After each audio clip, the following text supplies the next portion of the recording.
Assalamualaikum and selamat sejahtera everyone.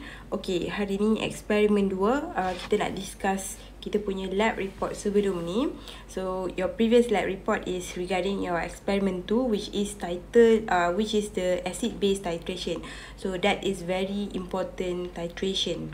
Okay, determination of concentration of hydrochloric acid. So make sure your lab report you have include the objective.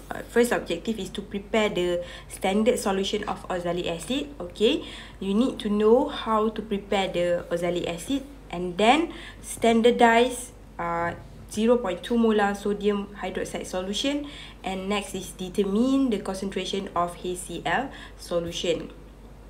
Okay, so what theory you need to include in your report is, in your introduction part, is the titration is used as a laboratory technique used to determine the concentration of solution, or using another solution with known concentration. Means another solution will be determined by another known solution.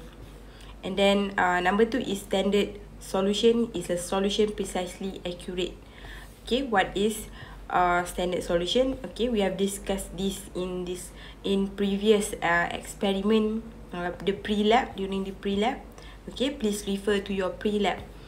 Next is a primary standard solution is prepared by dissolving an accurate weight pure solid of a known molar mass is in a known volume of distilled water. Okay, this is the preparation of standard solution. And then the secondary standard solution has its concentration measured by comparison with a primary standard solution. Okay, next also is about equivalence point. Okay, what is the difference of equivalence point and end point? Okay, telah dibincangkan dalam pre-lab juga. Boleh rujuk kembali video yang telah saya sediakan di dalam Google Classroom. And then acid base titration reaction is between the oxalic acid and sodium hydroxide and hydrochloric acid and sodium hydroxide. And then you need to know how to balance the equation. The product of reaction acid and base will produce the salt and water. Next is the molarity of HCl and sodium hydroxide can be determined from the acid base titration. Okay, procedure is just convert the procedure in your manual to the passive sentence. Alright, this is how we prepare, how we set up the titration set. Okay, where the analyte is the oxalic acid and the sodium hydroxide is the known concentration is placed in the burette. So we can determine the exact concentration of oxalic acid here. Next is to determine the concentration of the HCl from the sodium hydroxide. Okay, that means you have two parts. Okay, now record your mass of oxalic acid, that is your standard solution. Okay, now please check your data report. Please record your burette reading into decimal places. Means it should end by 0 or by 5. Okay, it's due to the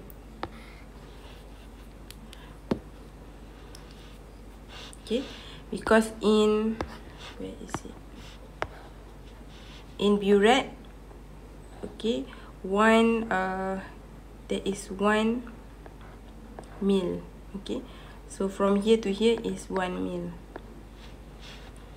Okay, if this one is 0.1, 0.2, 0.3, okay, so you cannot find 0.13 or 0.12, so it's wrong. Okay, next you should have 4 set. 4 set is the gross one. The gross one is not included in your calculation. Okay, we should have 3 sets. Okay, And then the average is including the volume of the 3 sets, not include the gross one. The gross is just the trial version. Okay, this is for part C. So part C, okay, you need to know how to calculate the volume of sodium hydroxide used, which is the final reading minus the initial reading. Okay, so same goes, we also take the 3 sets without gross, and then the value of the reading should be 2 decimal places. Next is to record for calculation. We need to record the mass of oxalic acid and then divide by the molar mass. Okay, divide by molar mass, it include the formula of water.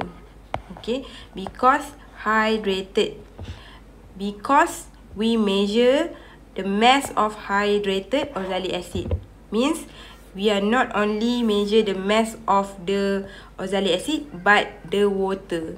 Hydrated oxalic means oxalic yang ada kandungan air.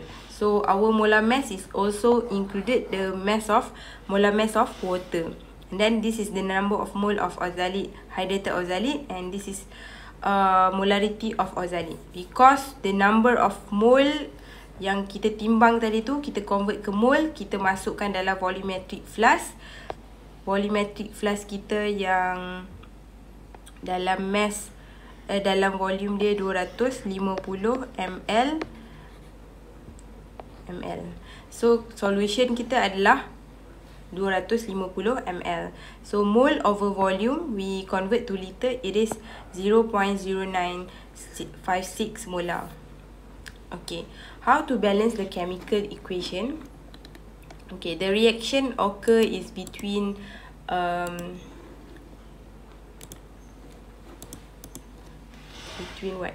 between the sodium hydroxide. Okay, we have sodium hydroxide plus oxalic acid H2C2O4 producing N2C2O4, Na, and then plus water. Okay, now let's balance this equation. Balance C2O2 C2O4 Na ada 2 kat sini times 2, and then we also need to times 2 water. Okay, dah balance lah. Okay, this one is aqueous, and water is liquid. So must write the phase. Next is to calculate the molarity of the sodium hydroxide solution. N equal to mv, where the number of mole is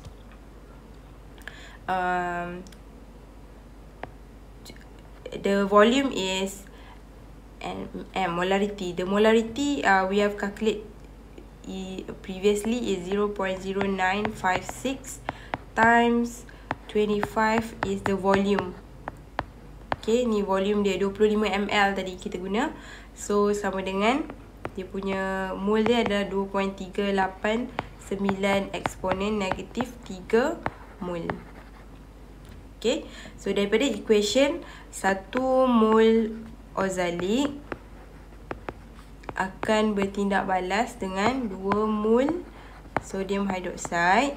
So mol oxalic yang kita guna sekarang adalah 2.389 eksponen negatif 3 mol.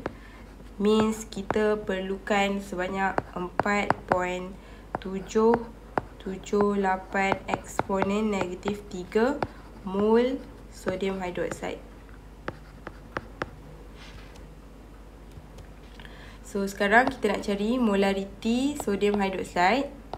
Molarity sodium hydroxide is mole over volume, sama dengan kita punya mole tadi 4.778 eksponen negatif 3 mol divide by volume.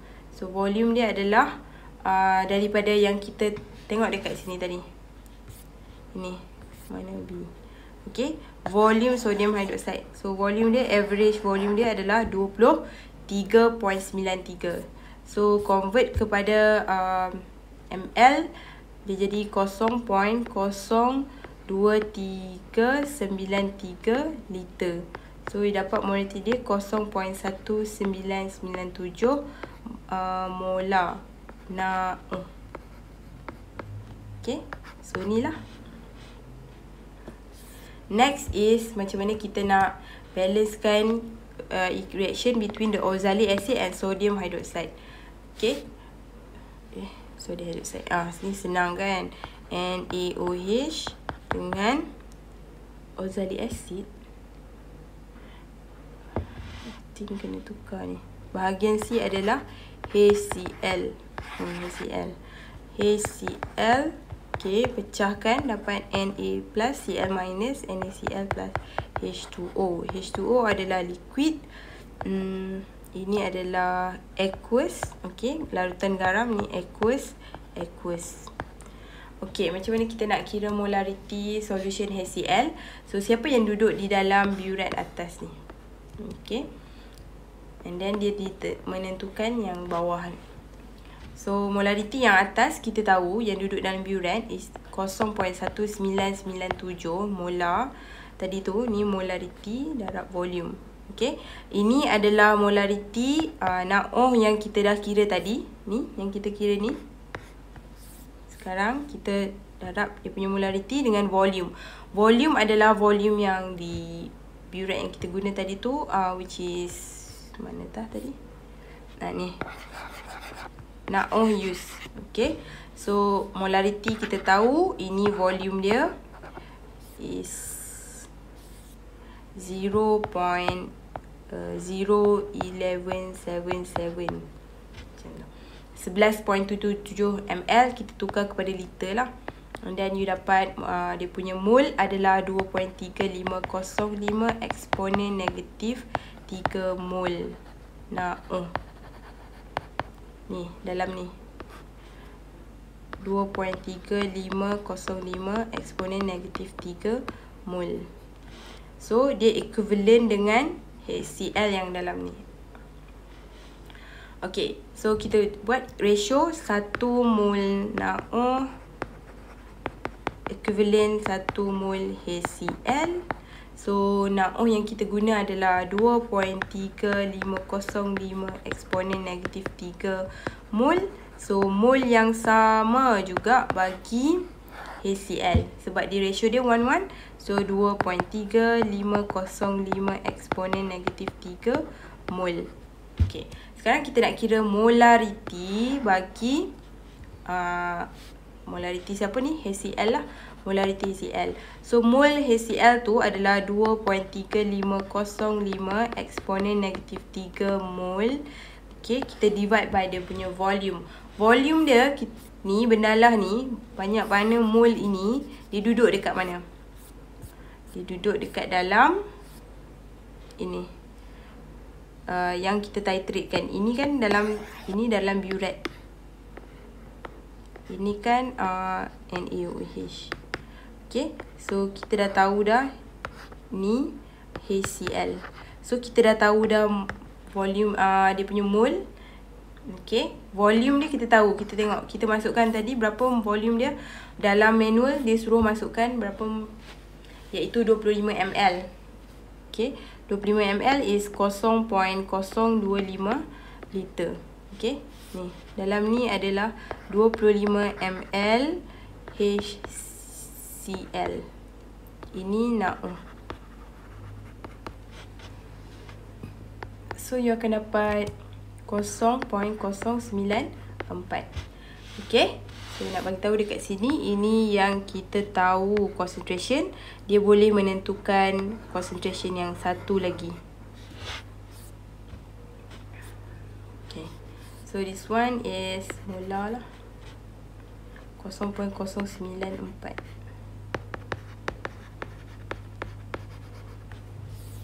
Molar. Okay. Apa yang perlu letak dalam discussion? So, dalam discussion, what is the purpose of taking gross reading? Kena tahu, kan kena ambil 4 stat. Tapi kenapa kena ada gross reading? Dan gross reading tu tidak dikira. So gross reading bertujuan menjadi reference to estimate the volume. Okay, supaya kita boleh estimate kita punya di mana endpoint nanti. Okay, supaya kita dapat bacaan yang lebih baik lah semasa set titration set 1, 2, 3. Okay, yang kedua kita boleh beritahu why the average reading sodium hydroxide is used to calculate the concentration of sulfuric acid. So kenapa the average reading is used? Because we need to do at least 3 titration to achieve the required precision to obtain. Okay, this one is the keyword. Kenapa kita kena ulang berkali-kali supaya then kita ambil average to obtain accurate results. Okay, and then does the addition of distilled water added to the titration when the titration almost reaches endpoint affect the results? Okay, so ingat tak semasa kita kita masukkan acid tu ke dalam kita punya conical flask tu, kita touch the tip of the the tip of the burette to the wall of the conical flask. Okay, because we want to ensure that the 1 drop or the half drop is fully transferred into our reaction. So we put the distilled water, okay, to make sure this half drop is enter the solution. So is it any effect, okay, if we add distilled water? Actually, the addition of distilled water will not affect the result of the reaction, because the number of mole of the acid will react still the same. Sebab banyak ni punya mole dan banyak ni punya mole dalam analyte dan titrant tu tidak akan berubah walaupun kita tambah air. Not change. Okay, their mole is not change when water is added. Okay, next, write down the conclusion. So at the end of the reaction, the experiment, we already determine the molarity of sodium hydroxide is this one. Okay, and the molarity of HCl determined by the sodium hydroxide, this sodium hydroxide. So we will get 0.094. Okay, so that's all for experiment 2 report.